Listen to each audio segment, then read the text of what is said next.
저명한 심리학자인 에이브러함 매슬로라고 하는 분이 있습니다.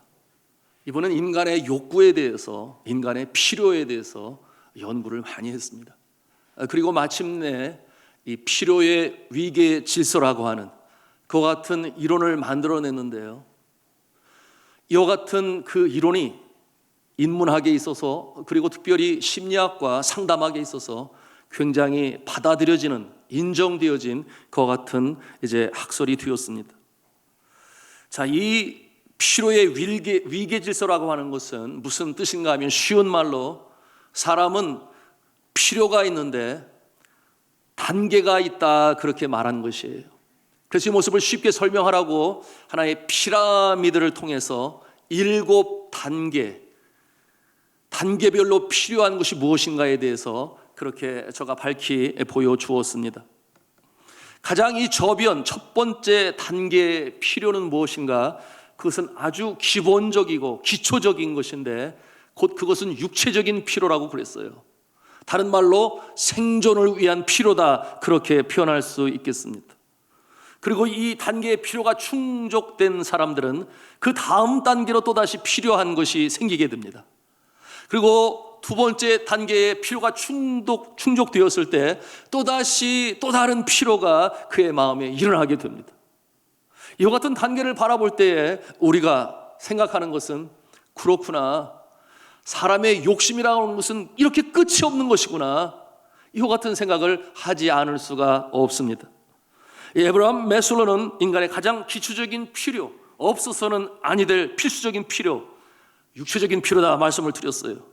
즉 먹는 문제, 건강의 욕구, 휴식, 성에 대한 욕구, 이 같은 모습들을 어찌 보면 동물들도 본능적으로 가질 수 있는 그와 같은 욕구를 사람들은 가지고 있구나 하는 것을 볼 수가 있습니다. 그런가 하면 두 번째, 이 피라미드의 두 번째 단계에서는 사람들은 어떠한 필요를 갖는가? 이 첫 번째 단계가 충족됨으로 욕심이 그치는 것이 아니라 두 번째 필요를 생각하게 되니 그것은 안전에 대한 필요라고 그랬어요. 안전에 대한 욕구.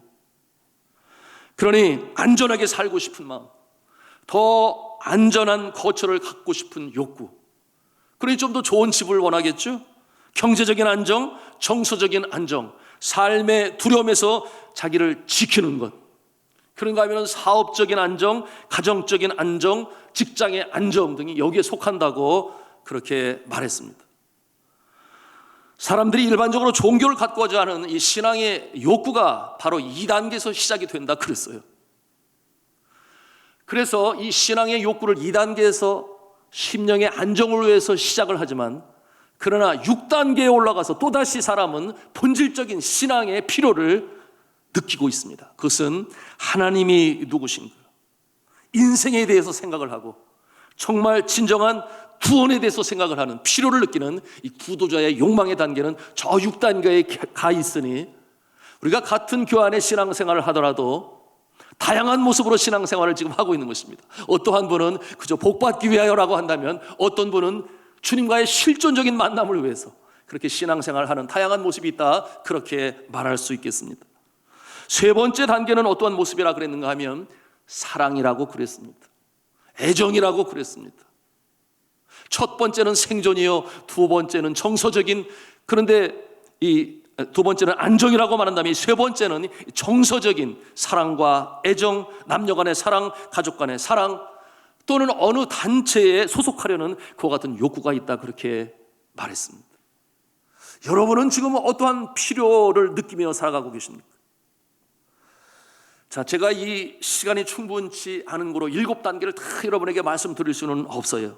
한 가지 알고 넘어가기를 원하는 것은, 이 사람의 욕구란 여기서 말하는 것처럼 그 기본적인 필요가 채워지지 아니하면 그 다음 단계로 올라가지 않는다, 그와 같은 모습을 우리가 볼 수 있는 것이에요. 예를 들어서 내가 지금 당장 먹어야 할 것이 필요한데, 그러니 열심히 수고하고 땀을 흘리고 돈을 벌어야 하는데, 그것이 기본적인 필요를 충족시키는 일로 나는 바쁜데, 그런데 고상하게 어떤 사람들이 생각하는 것처럼 유명한 사회 클럽의 멤버가 되기를 원한다, 또는 선한 일을 위해서 나도 도네이션을 하고 싶다, 이와 같은 욕구는 좀처럼 느낄 수가 없다 그 말이에요.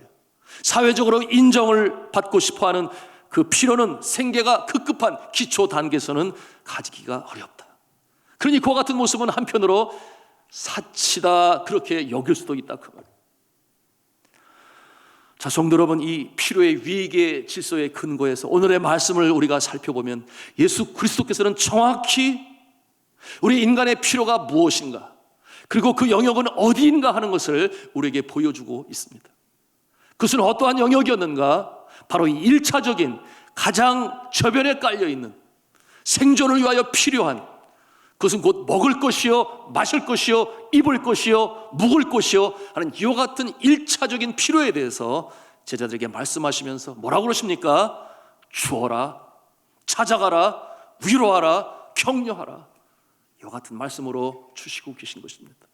그런데도 놀라운 것은 이렇게 행하는 자는 영생의 복을 누리게 될 것이요, 그러나 행하지 않는 자는 영벌의 벌에 처하게 될 것이다, 이렇게 말씀하시니 얼마나 냉정하신 말씀이에요. 그러나 한편 얼마나 중요한 말씀입니까? 얼마나 소중한 것입니까? 오늘 성경 말씀 마태복음 25장 42절에서 43절에 말씀하고 있어요. 제가 알기 쉽게 풀어서 이렇게 말씀합니다. 누가 줄일 때는 먹을 것을 주어라. 누가 목마를 때는 마시게 하고, 나그네가 되어 거할 곳이 없는 자에게는 묵을 곳을 마련해 주고, 벗었을 때는 옷을 주어 입게 하고, 병들었을 때는 돌보라, 그렇게 말씀하시며, 뭔가 잘못하여 옥에 갇힌 자가 있거든 찾아가서 위로하고 격려하라, 그렇게 말씀하고 계시는 것입니다. 이와 같은 말씀을 하시면서 돕는 데는 어떠한 이유가 없다, 대가를 기대하지 말아라, 그냥 도우라, 그렇게 말씀하시는 거예요. 이와 같은 모습은 우리가 사회적인 용어로 구호사역 또는 구제사역, 레스큐 사역이다, 그렇게 표현을 합니다. 여러분, 쓰나미가 밀려오고 화산 폭발이 나타나고 지진이 일어났을 때 그들은 당장 먹을 것이 없어요. 생계가 불안합니다. 그럴 때 우리가 십시일반 도와요, 돕기를 원해요. 저들이 예수 믿는 사람인지 아닌지 그것이 중요한 것이 아닙니다. 그들이 과거에 잘 살았든지 못 살았든지 그것이 중요한 것이 아닙니다. 당장 그것이 필요하니 아무런 대가를 기대하지 말고 당연히 돕는 것이 마땅하다 하는 그와 같은 내용으로 오늘 예수 그리스도께서 제자들에게 말씀하시는 것입니다. 자, 이와 같은 말씀을 하시면서 이 기초적인 필요를 채우지 못하는 자들 긍휼히 여기라 하시면서 그들을 말하기를 지극히 작은 자, 그렇게 표현하고 있어요. 그런데 놀라운 것은 지극히 작은 자에게 하는 것이 곧 나에게 하는 것이라 그렇게 말씀하시니, 우리가 이와 같은 말씀을 들을 때에 돕지 않을 수가 없는 거예요. 누구를? 소자를 돕지 않을 수가 없는 거예요. 오늘날 많은 경우 많은 사람들이 내가 가진 것으로 나누고 도울 때에 많은 경우 그렇지 않아요? 이해관계에 얽혀서 어쩌면 나보다 더 잘 사는 사람일지도 모르겠어요. 어쩌면 내가 바라볼 때 나에게 이익을 줄 사람일지 모르겠어요. 그와 같은 사람에게는 각밖에 쉽게 지갑을 열고 도우려 하지만, 그러나 정작 나보다 못하고 부족하고 연약하고 가진 것이 부족한 자에게 우리는 과연 지갑을 열고 쉽게 그를 도울 수 있는가, 이렇게 자문해 보지 않을 수가 없습니다. 그러나 주님은 그것을 말씀하시는 것이 아니라 어려운 자, 힘든 자를 바라볼 때 긍휼의 마음을 가져라, 그것이 나에게 하는 것이다, 그렇게 말씀하니 오늘 이 말씀을 통해서 우리는 우리의 마음에 주시는 영적인 교훈을 받아야 하겠습니다. 제가 필리핀 선교지에서 있었던 일인데요, 제가 살게 될 수비계에서 이제 복음을 전하게 되었습니다. 주말마다 가서 복음을 전거하게 되었는데, 그곳에서 나이가 지긋하신 어르신을 만나게 되었어요. 할머니신데 제가 복음으로 증거하게 되니 그분이 저에게 그만해도 된다고 그래서 왜 그러시는가 그랬더니 이분 하시는 말씀이, 나는 나의 선조 대대로 로마 캐톨릭으로부터 은혜를 많이 입었습니다. 그래서 그런 얘기들을 많이 들었어요. 그래서 저는 천주교 신자가 되었고 지금도 천주교 성당에 잘 나가고 있으니 저에게 그런 말씀 전하지 않아도 됩니다, 그렇게 저에게 말씀하시는 거예요. 그래서 제가 대답하기를, 제가 개신교로 개종하라 그런 말씀이 아니고 예수님이 누구신가, 구원이 무엇인가, 또한 영혼에 대해서 성경이 말씀하는 바를 함께 나누고자 하는 것입니다. 그렇게 말씀을 드렸어요. 그랬더니 그분이 고개를 이렇게 흔들면서 아니라고 됐다고, 그 표정의 모습이 듣지 않아도 되겠다, 또는 저를 이해하지 못하겠다, 그런 식으로 보여주는 모습이었습니다. 제가 그와 같은 모습을 보면서 한편 당황했습니다. 왜 그랬는가 하면 그 다음에 또 다른 사람을 찾아서 만나서 복음을 증거하는 가운데 같은 대답을 제가 들었기 때문이었어요. 그와 같은 상황을 경험하게 되니 적잖이 당황하게 되었습니다. 내가 어떻게 복음으로 저들에게 다가갈 수 있을까? 여러분 아시는 대로 이 필리핀은 캐톨릭 국가입니다. 로마 천주교 국가예요. 어떻게 저들에게 다가가 복음으로 증거할 수 있을까? 돌이킬 수 있을까? 똑바른 신앙으로 나가게 할 수 있을까? 생각하지 않을 수가 없었습니다. 그러므로 고민하고 기도하는 가운데 캐톨릭이 얼마만큼 이 필리핀 사회에 영향을 미쳤는가 하는 것을 역사로 공부하고 살펴보게 이르렀습니다. 그래서 공부하게 되었는데, 여러분 아십니까? 이 필리핀이 스페인의 400년의 통치를 받아요. 그러니 문화적으로, 종교적으로, 교육적으로 얼마나 영향력을 미쳤습니까? 그런데 그 역사를 읽어가는 가운데 저에게 관심은 이 캐톨릭 로마 천주교가 어떻게 이 필리핀 사회에 영향력을 미쳤는가 보게 되니, 그 초기의 모습들 중에 수도사들을 볼 수 있었습니다. 헌신적인 모습으로 저들이 스페인에 있으면은 그저 편안한 대로 자신의 수도사의 신부의 모습으로 잘 편안히 살 수 있었을 텐데, 저 열대지방 그 더운 나라 말라리아 모기가 들끓고 열대 군도의 그 필리핀에 와서 여전히 미개하고 아직 개발되지 않은 모습으로 살아가고 있는 그와 같은 자들에게 사랑으로, 섬김으로, 수고로 저들을 섬기는데, 그 중에 특별히 세인트 존이라고 하는 수도사의 삶을 보다가 제 마음에 감동이 일었어요. 눈물을 흘리지 않을 수가 없었습니다. 그와 같은 수고와 헌신이 있었기에 저들이 마음을 열었던 것입니다. 세인트 존 이 수도사는 납병 환자들, 몰려드는 결핵 환자들을 한 사람도 외면하지 아니하고 기꺼이 끌어안고, 때로는 의사의 모습으로, 때로는 전도자의 모습으로 그처럼 헌신하여 저들을 섬기게 되니 저들이 마음을 열게 되었고, 저는 상상을 해보았어요. 그처럼 헌신하고 수고하고 사랑하는데 그가 가르치고자 할 때에 그 가르침을 외면할 자가 누가 있겠는가, 그런 생각을 해보게 되었습니다. 그러니 그와 같은 모습으로 이 필리핀 사회가 이제는 캐톨릭화가 되었고, 여러분 아시는 대로 이 스페인의 무적 함대가 영국의 넬슨 제독에 의해서 참패를 당합니다. 패전을 당합니다. 그러고 나서 스페인의 국가의 기운이 쇠하기 시작하고 결국 필리핀에서도 철수하게 됩니다. 저들은 정치적으로 또한 경제적으로 필리핀을 어떻게 하지 못했어요. 그러나 오직 한 가지, 이 로마 캐톨릭 천주교는 그 나라의 가장 주종교가 돼요. 그때나 지금이나 면면이 이 캐톨릭의 이 신앙적인 도를 저들에게 영향을 미치고 있는 것입니다. 이와 같은 모습을 바라보면서 제가 이제 개신교 선교사를 보게 되었어요. 이 선교 역사를 보게 되니, 여러분 스페인 침략 철수 이후에 이 필리핀은 이제 미국에 의해서 통치를 받게 되죠. 44년간 통치를 받게 됩니다. 400년 그리고 44년. 그와 같은 가운데 개신교 선교사들이 열심히 복음으로 전했는데, 이 캐톨릭 수도사들과 비교해 볼 때 제가 바라보는 관점은 그만한 헌신과 희생과 수고가 없었어요. 물론 나름대로 열심히 수고하고 애를 썼으나 주로 말씀 중심으로 사역을 감당하게 되었는데, 그 결과에 있어서는 너무나 대조적인 모습을 보게 되었습니다. 여러분 지금도 이 로마 천주교는 필리핀에서 70% 이상의 그 신도들을 가지고 있는 반면에, 기독교는 지금 120년의 개신교 선교 역사에 지금 현재 10% 정도의 개신교 신도들을 가지고 있습니다. 이와 같은 모습을 바라보면서 제 마음에 전도의 전략을 세워야 했는데 어떠한 모습으로 세우게 되었는가? 그래, 정말 사랑과 섬김이 필요하다면 캐톨릭의 영향을 받지 않은 그와 같은 자들에게 나가야 되겠다. 그리고 사랑으로 증거해야 되겠다. 말씀으로 증거해야 되겠다. 그래서 그 모습이 이제 아이타 산지 부족이 되었던 것입니다. 그들은 아뽀 마마야리라고 하는 정령 숭배자들이었어요. 산속에 숨어 살게 되니 캐톨릭에 영향이 미치지 못했습니다. 그리고 저들이 지진이 화산 폭발이 나서 세상에 이제 나타나게 되니 비로소 그들의 모습이 로마 천주교에도 보이기 시작했던 것이에요.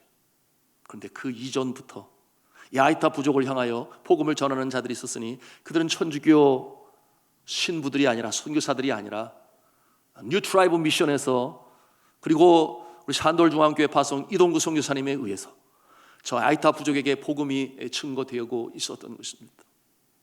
그러므로 이제 저들에게 복음을 전하기로 그렇게 마음을 먹고 진행하게 되었습니다.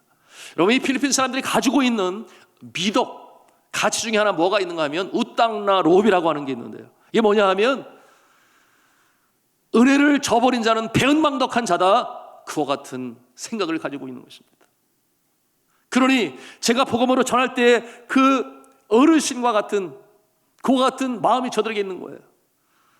이 땅에 와서 수고한 저들의 사랑과 수고와 헌신을 우리가 어떻게 그 은혜를 저버릴 수 있느냐. 그러니 우리의 마음을 바꿀 수가 없다. 그와 같은 모습인데요. 이와 같은 모습으로 말미암아 참으로 이 땅에 복음이 증거되어지는 것은 사랑이 없이는, 헌신 없이는, 저들의 필요를 채워지지 않고서는 참으로 어려웠던 것입니다. 그러므로 저 아내는 참으로 부족하고 연약했지만 시도 때도 없이 찾아오는 아이타 형제 자매들을 위해서 아예 집을 개방했습니다. 그리고 대문을 열어놓고 닫지를 아니했습니다. 아픈 자들을 병원으로 나르는 일이 수도 없었습니다. 저들이 배고파할 때는 쌀과 빵을 사들고 찾아가게 되었습니다.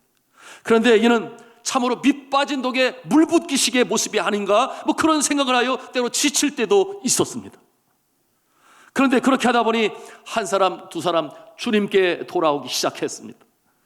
더더욱 놀라운 깨달음으로 알게 된 것은 제 자신도 제 아내도 받는 것보다 주는 것이 더 복되다, 그것이 더 기쁜 것이다 하는 것을 깨달아 알기 시작하게 된 것입니다. 여러분, 이와 같은 모습은 하나님께서 그들도 사랑하시지만은 선교사도 사랑하지 않겠습니까? 주의 성품으로 변화시키는 일이 그 선교 현장 같은 곳에서 나타나게 되었으니 그것이 감사하다는 것이에요. 저 아내의 기도 제목은 늘 그런 것이었어요. 주님, 더 도와주어야 하는데요. 주님, 또한 형제의 딸이 죽어갑니다. 병원비가 필요한데요. 그래서 생활비가 병원비가 되었습니다. 때로는 부족해서 빌리기도 했습니다. 밥을 먹을 때는 주님, 저만 밥을 먹습니다. 저들은 먹을 것이 지금 없는데, 그 같은 생각을 하지 않을 수가 없습니다. 돕지 못해 안타까운 마음, 나눌 것이 없어 안타까운 마음, 그 마음으로 주님 앞에 서게 되었습니다. 저는 그러지 못했어요. 기도의 제목은 이런 것이었습니다. 이 열대지방에서 견딜 수 있어야 되는데, 말라리아에 걸리지 말아야 되는데, 우리 자녀들은 또 제대로 교육받고 자라나야 되는데, 이것이 기도 제목이 되고 그 기도의 제목은 나라고 하는 울타리를 벗어나지를 못했어요. 우리를 생각하지 못했습니다. 그러나 그처럼 그들을 섬기는 가운데 주님께서 그 마음을 주셨으니, 그 영성을 주셨으니, 저와 저의 아내의 모습도 기도의 제목도 또한 그 영성도 그렇게 받는 자의 모습에서 주는 자의 모습이 더 복된 것이다 라는 것을 또 알고 또 행하게 되었던 것입니다. 처음에는 이런 생각도 가졌습니다. 자, 언어를 열심히 배워서 말씀으로 승부를 걸어야 되겠다. 사도 바울처럼 말씀이 증거되어질 때 죽은 영혼이 살아나고, 그리고 새로운 모습으로 삶이 바뀌고 구원받은 백성들이 나오고, 그런 기도를 했지요. 언어를 열심히 배웠습니다. 그러나 정작 저들에 나가 복음을 증거할 때 이 모습이 저들에게 통하지가 않았어요. 왜 그랬는가 보니 저들은 배고픈 거예요. 저들에게 복음은 빵이었습니다. 저들에게 복음은 밥이었습니다. 예배를 드리게 되면은 그 마을에 여인이 아이를 안고 예배 드리게 되는데 아이가 울어요. 왜냐하면 젖이 말라 비틀어져서 나올 게 없어요. 그러니 아가가 울어요. 시끄럽게 우는데 복음이 제대로 증거될 수가 있습니까? 듣는 엄마의 마음에는 말씀이 들어올 수가 있겠습니까? 그런 모습을 보게 되니 다시금 제거하고 다시금 생각하지 않을 수가 없게 되었습니다. 여러분, 물론 상황에 따라서 다르지요. 우리나라처럼 하루 세 끼 걱정하지 않아요. 무엇을 더 맛있는 것을 먹을까 생각하는 이와 같은 모습 가운데서 빵이 무슨 그렇게 중요한 역할을 하겠습니까? 그런데 그와 같은 모습에는 참으로 광야와 같은 세상, 지치고 상하고 오죽하면 무한 경쟁의 사회라 그랬겠어요. 누군가를 밟지 않으면 내가 올라설 수 없는 그와 같은 상황에 살아가게 되니 그것이 우리의 마음을 힘들게 하고 지치고 그 가운데서도 믿음 있는 자의 모습으로 살아가야 하니 참 힘듭니다. 주님 전에 나올 때에 생명의 말씀으로 듣고 우리의 영혼이 다시금 위로를 받고 힘을 얻게 되고 그와 같은 모습으로 살아가는 상황, 물론 그와 같은 모습은 서로 같다고 말할 수는 없습니다. 그런데 오늘 말씀이 주어지는 이와 같은 모습은 예수님의 당시는 배고픈 자들이 너무나 많았어요. 힘들고 지친 자들이 너무나 많았습니다. 입을 것이 없는 자들, 먹을 것이 없는 자들, 아파서 병든 자들, 마실 것이 없는 자들, 이와 같은 모습들이 주변에 많으니 제자들에게 저들의 필요를 도우라, 저들의 필요에 민감하라, 그렇게 가르치고 계신 것입니다. 그러니 이와 같은 모습이 저희 선교지에서도 마찬가지였습니다. 복음이 무엇이냐? 저들의 배고픈 허기진 배를 채우는 것이 먼저 선결 조건으로 다가갈 조건이 되었던 것입니다. 저 아내가 섬기는 이 아이타 부족, 하나님의 말씀도 필요했지만 바로 그와 같은 모습이 필요했던 것이죠. 그래서 진리 전에 육체적인 필요를 도와야 하고 병원에 데려가서 다시금 살려내야 하고 우리가 가지고 있는 것으로 나누지 않으면 복음이 들어갈 수 없는 그와 같은 처지였던 것입니다. 여러분, 그렇기 때문에 어느 날 이 필요한 것을 준다 그러면은요, 성도들이 그 안을 칵 채우고 자리가 비좁아서 밖에 사람들이 문집을 했어요. 그 정도로 필요한 것이 정말 저들에게 필요한, 생계에 필요한 그와 같은 모습이었습니다. 그러는 가운데 언제나 제 마음이 염려가 됐던 게 뭐냐 하면, 만약에 로마 천주교가 이와 같은 상황에 들어오게 되면 어떻게 되는 것일까? 여러분, 섬기는 마을 중에 하나는 500여 가구가 살고 있는데 저희 교회가 처음으로 세워졌어요. 그런데 로마 천주교가 들어온다고 하는 것은 그 나라에 힘을 가지고 들어오는 거예요. 금력을 가지고, 물질을 가지고, 물론 그들이 가르치는 신앙의 도를 가지고 들어오는 것이죠. 그와 같은 모습이 이미 시작이 되었습니다. 그러니 먹을 것이 목구멍이 포도청이라고 여기는 저들에게 그와 같은 모습은 굉장히 강력한 영향력을 미치는 것인데, 만약에 들어오게 되면 어떻게 되는 것인가, 그것이 염려가 되고 또 기도가 되었습니다. 물론 먹는 것은, 받는 것은 좋지만 혹 잘못 되어진 신앙으로 가는 것은 그것은 결코 용납되고 허락되는 모습이 아니기 때문에 그와 같은 마음을 갖게 된 것이죠. 그런데 어느 날 주일이 되어 이 마을에 들어가게 되었는데 사람들이 마을 입구에 모여 있는 거예요. 그래서 보니까 그날 천주교에서 쌀을 가지고 들어온다고, 트럭에 쌀을 싣고 들어온다고, 그래서 이렇게 모여 있는 것입니다.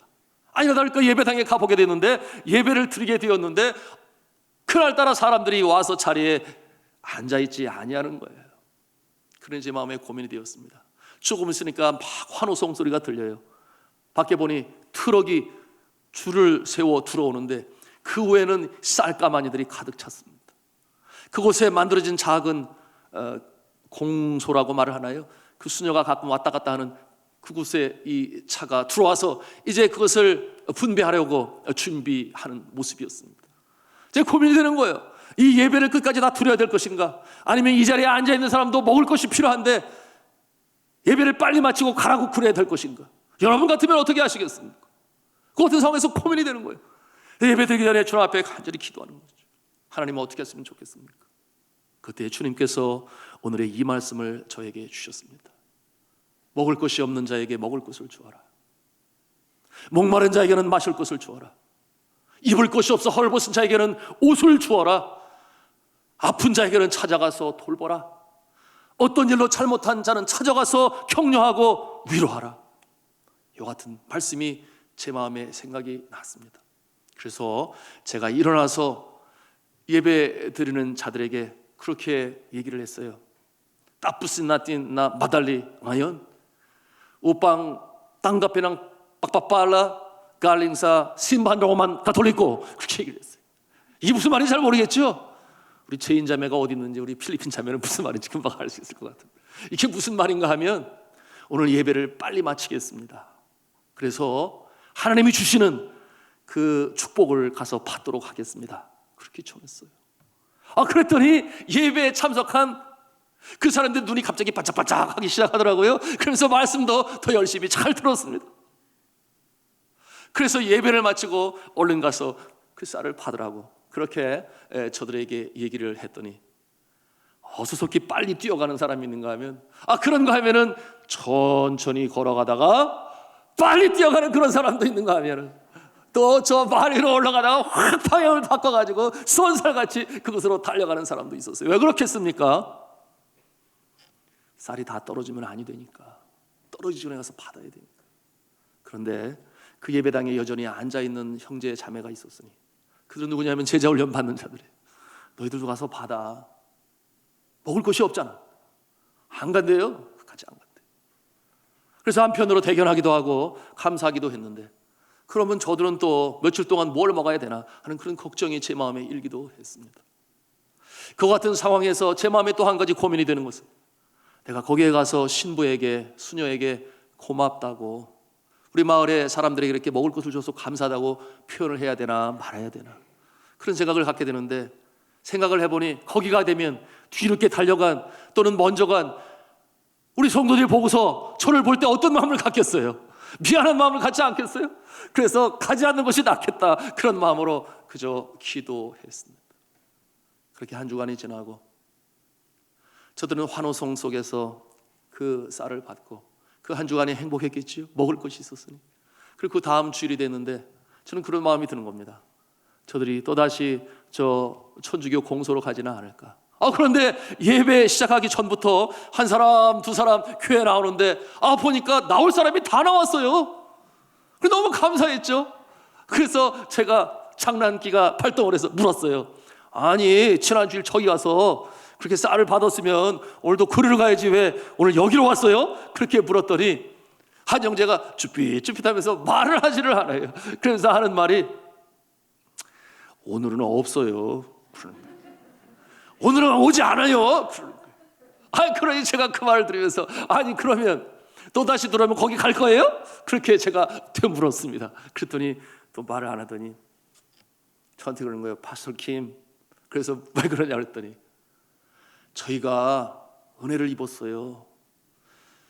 지진 폭발 일어나기, 화산 폭발 일어나기 전에도 저 산후에서 필립 리로부터 은혜를 입었고요. 여러분, 필립 리가 이동우 선교사님 아니겠습니까?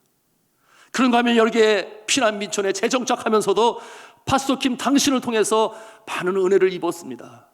그런데 우리가 그렇게 배은망덕한 사람인 줄 아세요? 우리가 다 기억하고 있어요. 그러니까 지금은 먹을 게 없으니까 저기 가는 거지, 우리가 좀 먹을 것이 생기면 거기를 왜 가요? 절대 안 가요. 그러면서 저한테 막 흥분해가지고 얘기를 하는 거예요. 그래서 그렇구나 그런 생각을 갖게 되었습니다. 여러분, 이와 같은 모습을 통해서 하나님께서 은혜를 주시고 복을 주시는데, 그렇게 먹을 것으로 돕게 되고 병든 자를 병원에 나르고 저들의 1차적인 필요, 1차적인 욕구, 누구든지 사람다운 모습으로 살기 위하여 생존이 달려있는 그와 같은 것을 돕는 가운데 생명의 말씀이 들어가기 시작하고, 그러는 가운데 믿음으로 성장하는 자들 중에서는 또 다른 산속에 복음이 들어가지 않은 마을에 교회를 세우는 일에 전도자가 되고 그 가족이 이사를 가게 되고 놀라운 역사가 나타나기 시작했습니다. 너무나 감사했어요. 그와 같은 모습을 바라보면서 저의 마음에, 저의 아내의 마음에 깨달은 것이 무엇이냐? 사람의 필요에 민감한 것이 하나님의 마음이요, 그것을 돕는 것이 하나님의 사랑을 전하는 것이니 선교와 전도는 이렇게 돕는 것으로부터 시작이 되어진다. 그와 같은 진리를 깨닫게 된 것입니다. 사랑하는 성도 여러분, 코로나19 사태로 인하여 모든 영역이 어렵고 지치고 힘든 가운데 있습니다.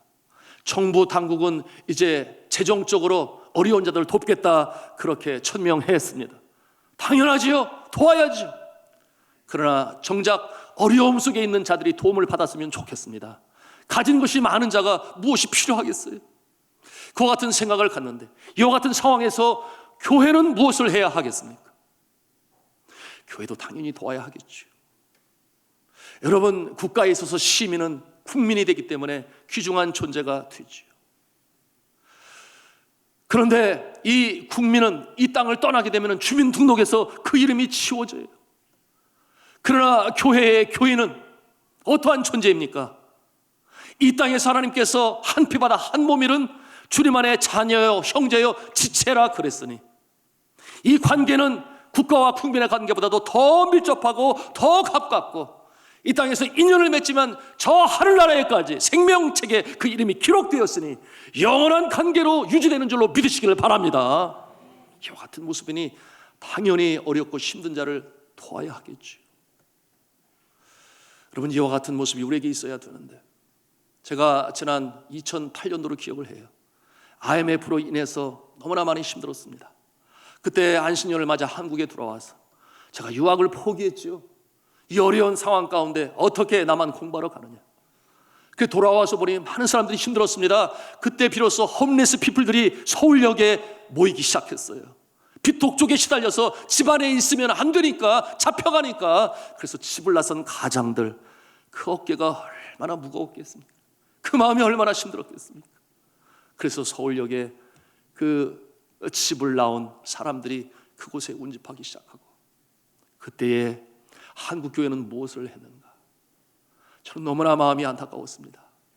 국민의힘을 통해서 이미 거기에 대해서 자료, 보고가 있으니 그 당시 한국교회가 이 어려움 속에 있는 IMF를 맞이한 자들에게 36%만이 저들과 연관하여 돕는 일을 하였다. 반면에 로마 천주교는 사랑의 쌀독 운동이 시작되어, 여러분, 이 성당 뒤편에 사랑의 쌀독을 두고 누구든지 와서 그것을 포기할 수 있도록 사랑을 나누게 되었으니, 너무나 공교롭게도 그때를 기준으로 로마 천주교가 성장하기 시작하고 한국 교회는 가라앉기 시작했는데 왜 그렇게 되었을까요? 개교의 부흥성장 중심주의가 판을 치고 있던 그때였습니다. 우리 교회만 성장하면 돼, 그 같은 마음을 가지고 있으니 어려운 자들을 향하여 그 긍휼의 마음을 표현하지 못했습니다.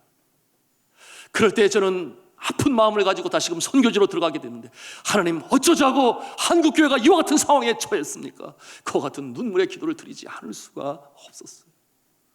이번에 코로나19로 인해서 전 국민이 어려운 가운데 있고, 특별히 직장을 잃어버리는 자들이 있는가 하면 사업하는 가운데 부도나기 일보 직전에 있는 그와 같은 모습들도 있습니다. 우리가 어떻게 저들을 바라보아야 할지 오늘 말씀을 통해서 우리에게 주시는 것은 도와라, 그렇게 말씀하시는 거예요. 감사한 것은 우리 교회가 3주 전부터 어려움에 있는 우리의 지체들을 바라보면서 저들을 돕기 시작했습니다. 먼저 필요한 쌀로 나눠드렸고, 지난주부터는 현금으로 저들에게 보내고 있습니다. 이 일을 위하여 또 우리 선교 목사님을 비롯해서 여러 성도님들이 코로나 구제 헌금으로 드려주시는 너무나 감사하고, 그것이 또 격려가 되고 용기가 돼서 이와 같은 일을 진행하는데 아주 은밀하게 진행하고 있어요. 구제는 그렇게 되어야 하겠지요. 그래서 재정위원회 우리 당회원 두 분과 같이 의논을 하고 지난주에 시작을 하게 되었는데, 이와 같은 일을 인하여 저는 너무나 감사합니다. 그 액수가 그렇게 많겠습니까? 그러나 그와 같은 것을 받고 마음의 감동이 되어 저에게 문자로 보내시는 그와 같은 모습들이 있어요. 이렇게 말씀했습니다. 감사합니다. 너무 많은 금액을 주셨어요. 힘이 나네요. 소중하게 쓰겠습니다. 또한 성도님은 이렇게 보내왔습니다. 더 어려운 가정들도 많을 텐데 저희 가정까지 챙겨주신다고 하니 감사함으로 받아야 하는지 모르겠네요. 어려움 중에 있지만 주님 주실 회복의 역사 바라보며 잘 버티고 있습니다. 기도해 주시고 염려해 주셔서 감사합니다. 또한 성도님이 이렇게 보내왔습니다. 감격입니다. 진심으로 감사합니다. 대부분의 성도들이 고맙습니다. 감사합니다. 잘 사용하겠습니다. 이와 같은 내용으로 보내주셨습니다. 너무나 감사하지요? 여러분, 이와 같은 마음 여러분의 마음에 있습니까? 내가 도와야지, 내가 축복의 통로가 되어야지, 이와 같은 마음을 가지신다면 그것은 참으로 감사한 일이에요. 왜냐하면 그와 같은 마음을 누가 주시는가? 내 의지, 내 능력으로 되는 것이 아니라 내 안에 내주하시는 성령께서 하시는 것입니다. 많은 사람들은 눈으로 보아요, 마음으로 느껴요, 그렇게 할 수 있어요. 그러나 그것이 행함으로 나가는 모습은 성령께서 우리 마음에 힘 주실 때에 가능한 것입니다. 바로 예수 그리스도께서 그 제자들에게 이처럼 말씀하시니 이와 같은 모습을 통해서 믿는 자의 모습으로 서는 것입니다. 여러분, 우선순위에 있어서 그처럼 어려움을 당하고 있는 자들 중에 믿음의 사람이 있고 또 믿지 않는 사람이 있다면 누구부터 먼저 우리가 구제해야 하겠습니까? 성경은 이에 대해서 우선순위에 대해서 분명히 말씀하고 있으니 갈라디아서 6장 10절에 말씀하고 있어요. 그러므로 우리는 귀에 있는 대로 모든 이에게 착한 일을 하되 더욱 믿음의 가정들에게 할지니라, 그렇게 말씀하고 있습니다. 더욱 믿음의 가정들에게 할지니라. 그렇다고 해서 믿지 아니하는 소자들을 돕지 마라, 그런 얘기가 아니라 우선순위가 있다, 그것을 우리에게 밝히 보여주고 있는 것입니다. 이제 말씀을 맺습니다. 오늘 주 예수 그리스도께서 제자들에게 주셨던 말씀을 우리의 가슴에 다시 한번 담기를 원합니다. 배고픈 자에게는 먹을 것을 주어라, 목마른 자에게는 마실 것을 주어라, 헐벗고 입을 것이 없는 자에게는 입을 것을 주어라, 병든 자들은 돌보고 어떤 일로 잘못하여 감옥에 갇힌 자들은 찾아가서 격려하고 위로하라. 묻지 말라는 것입니다. 왜 그렇게 가난하게 됐어? 왜 그렇게 병들었어? 왜 그렇게 감옥에 갇혀 있어? 묻지 말라는 것이에요. 왜냐하면 그들에게 행하는 것이 곧 주님께 행하는 것이기 때문에 주님의 마음을 가슴에 담고 우리가 이와 같은 일에 귀하게 쓰임 받으시는 축복의 통로, 그 환경에서 하나님의 영광을 나타낼 수 있는 산돌의 모든 성도가 다 되실 수 있기를 저는 주님의 이름으로 축원합니다.